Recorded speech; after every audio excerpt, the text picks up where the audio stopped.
Hiber-Nation 83.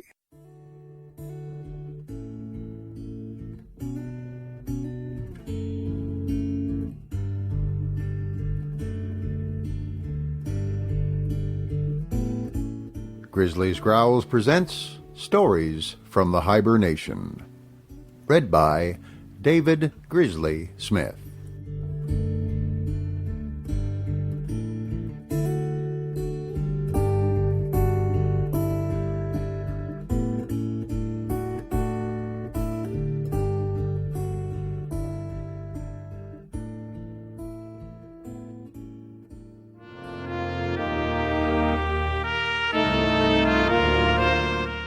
Heretics by G.K. Chesterton. Read by David Grizzly Smith.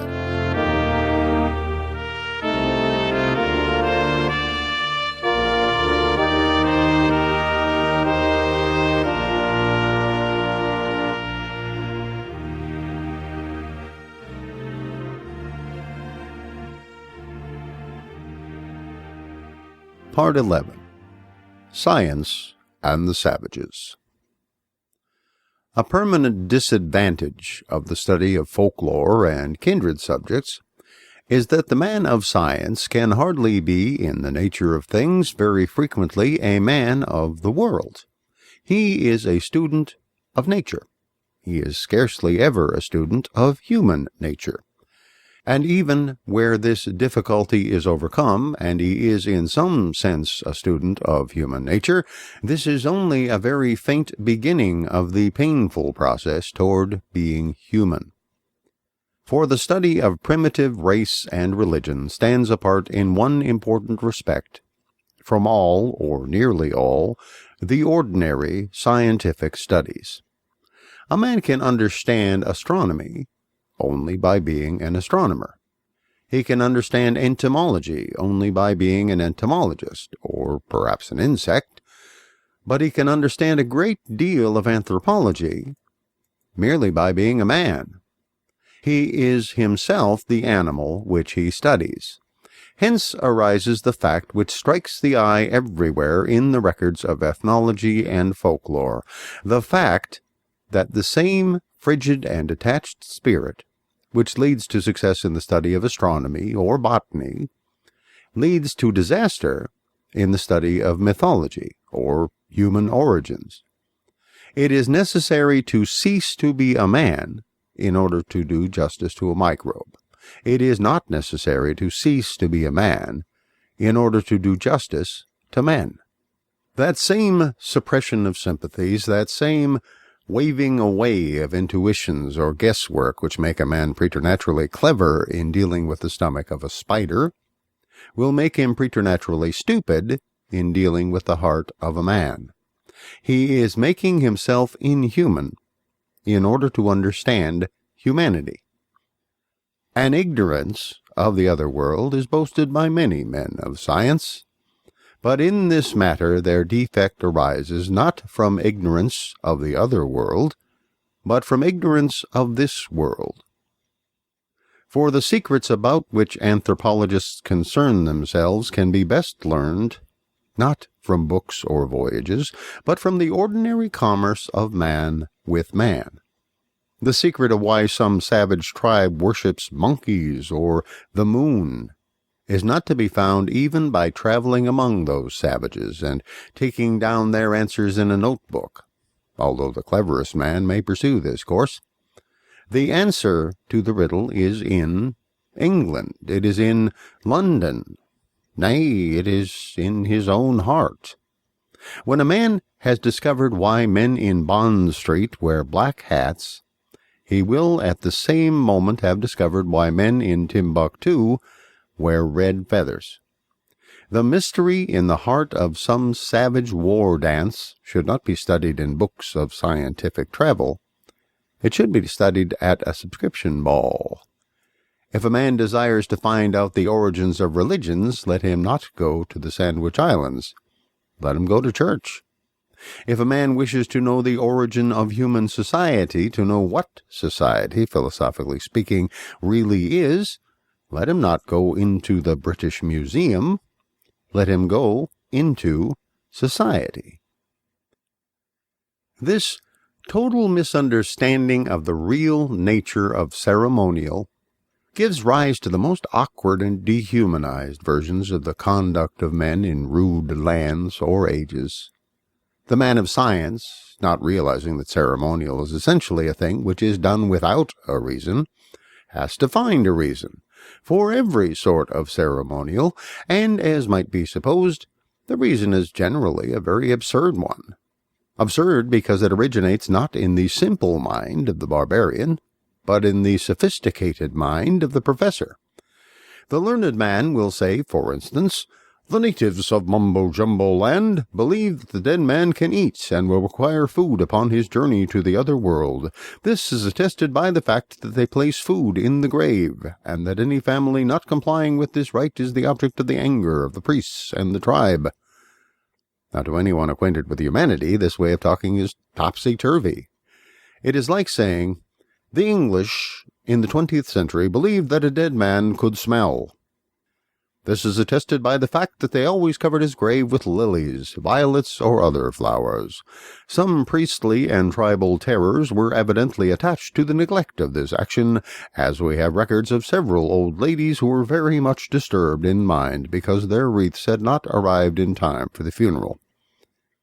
That may be, of course, that savages put food with a dead man because they think that a dead man can eat, or weapons with a dead man because they think a dead man can fight. But personally, I do not believe they think anything of the kind. I believe they put food or weapons on the dead for the same reason that we put flowers, because it is an exceedingly natural and obvious thing to do.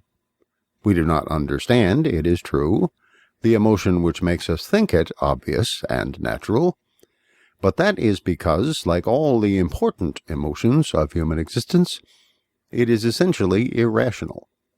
We do not understand the savage for the same reason that the savage does not understand himself, and the savage does not understand himself for the same reason that we do not understand ourselves either. The obvious truth is that the moment any matter has passed through the human mind, it is finally and forever spoilt for all purposes of science. It has become a thing incurably mysterious and infinite. This mortal has put on immortality. Even what we call our material desires are spiritual, because they are human. Science can analyze a pork chop and say how much of it is phosphorus and how much of it is protein. But science cannot analyze any man's wish for a pork chop and say how much of it is hunger, how much custom, how much nervous fancy, how much a haunting love of the beautiful. The man's desire for the pork chop remains literally as mystical and ethereal as his desire for heaven. All attempts, therefore, at a science of any human things, at a science of history, a science of folklore, a science of sociology, are, by their nature, not merely hopeless, but crazy. You can no more be certain in economic history that a man's desire for money was merely a desire for money than you can be certain in hagiology that a saint's desire for God was merely a desire for God. And this kind of vagueness in the primary phenomena of the study is an absolutely final blow to anything in the nature of science. Men can construct a science with very few instruments or with very plain instruments, but no one on earth could construct a science with unreliable instruments. A man might work out the whole of mathematics with a handful of pebbles, but not with a handful of clay, which was always falling apart into new fragments and falling together into new combinations. A man might measure heaven and earth with a reed, but not a growing reed. As one of the enormous follies of folklore, let us take the case of the transmigration of stories and the alleged unity of their source. Story after story, the scientific mythologists have cut out of its place in history and pinned side by side with similar stories in their museum of fables. The process is industrious. It is fascinating, and the whole of it rests on one of the plainest fallacies in the world.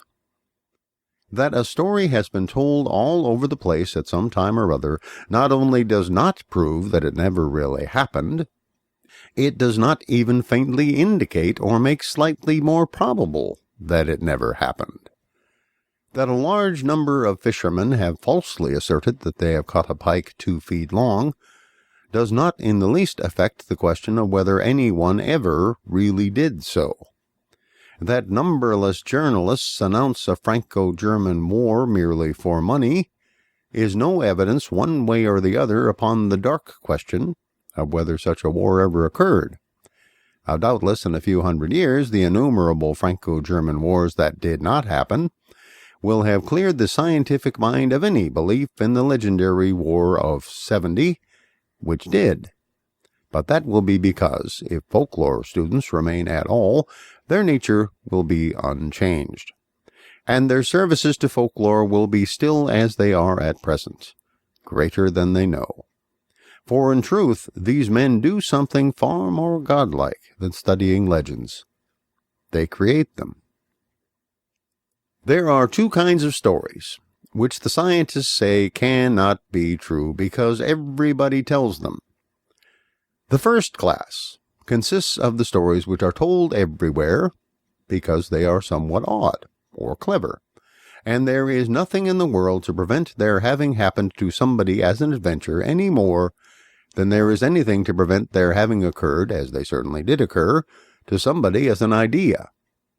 But they are not likely to have happened to many people. The second class of their myths consists of the stories that are told everywhere for the simple reason that they happen everywhere. Of the first class, for instance, we might take such an example as the story of William Tell, now generally ranked among legends, upon the sole ground that it is found in the tales of other peoples.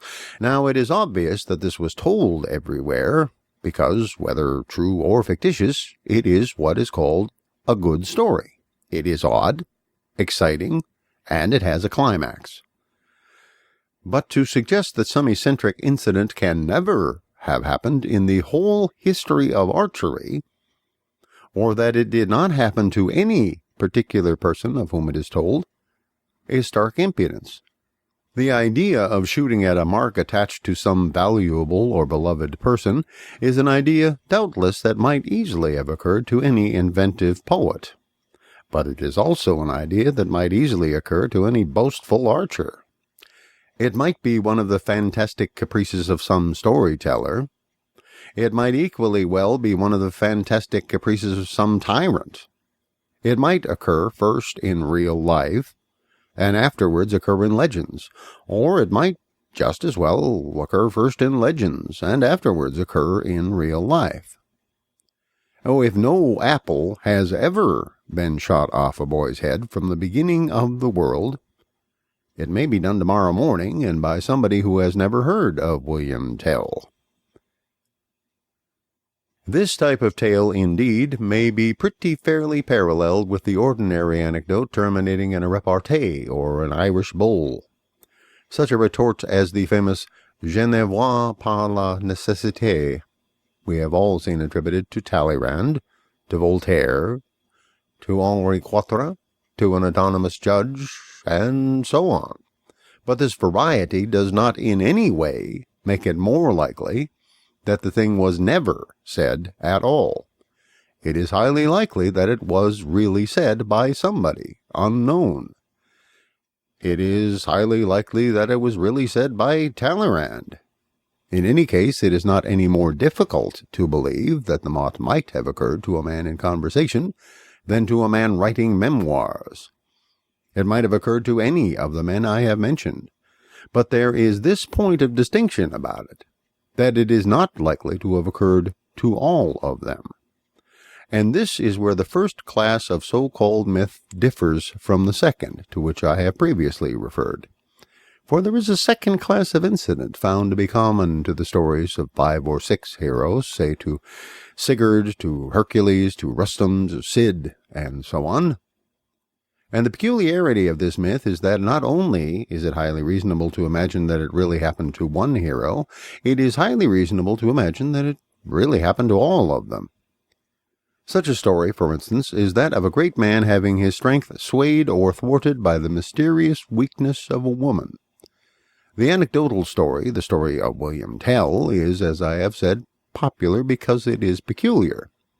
But this kind of story, the story of Samson and Delilah, of Arthur and Guinevere, is obviously popular because it is not peculiar. It is popular, as good, quiet fiction is popular, because it tells the truth about people. If the ruin of Samson by a woman and the ruin of Hercules by a woman have a common legendary origin, it is gratifying to know that we can also explain, as a fable, the ruin of Nelson by a woman, and the ruin of Parnell by a woman. And indeed, I have no doubt whatever that some centuries hence the students of folklore will refuse altogether to believe that Elizabeth Barrett eloped with Robert Browning, and will prove their point up to the hilt by the unquestionable fact that the whole fiction of the period was full of such elopements from end to end. Possibly the most pathetic of all the delusions of the modern students of primitive belief is the notion they have about the thing they call anthropomorphism. They believe that primitive men attributed phenomena to a god in human form in order to explain them, because his mind, in its sullen limitation, could not reach any further than his own clownish existence. The thunder was called the voice of a man, the lightning the eyes of a man, because by this explanation they were made more reasonable and comfortable. The final cure for all this kind of philosophy is to walk down a lane at night. Anyone who does so will discover very quickly that men pictured something semi-human at the back of all things, not because such a thought was natural, but because it was supernatural. Not because it made things more comprehensible, but because it made them 100 times more incomprehensible and mysterious. For a man walking down a lane at night can see the conspicuous fact that as long as nature keeps to her own course, she has no power with us at all. As long as a tree is a tree, it is a top-heavy monster with 100 arms, 1,000 tongues, and only one leg. But so long as a tree is a tree, it does not frighten us at all. It begins to be something alien, to be something strange, only when it looks like ourselves. When a tree really looks like a man, our knees knock under us. And when the whole universe looks like a man, we fall on our faces.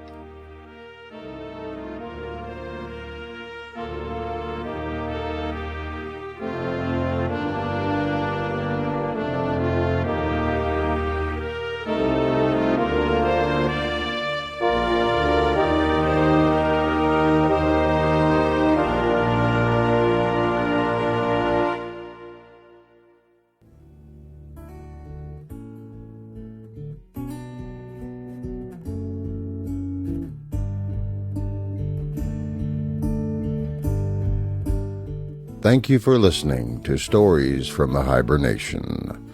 Comment on the website at grizzliesgrowls.com. This program is offered under a Creative Commons Attribution, Non-Commercial, No Derivatives license.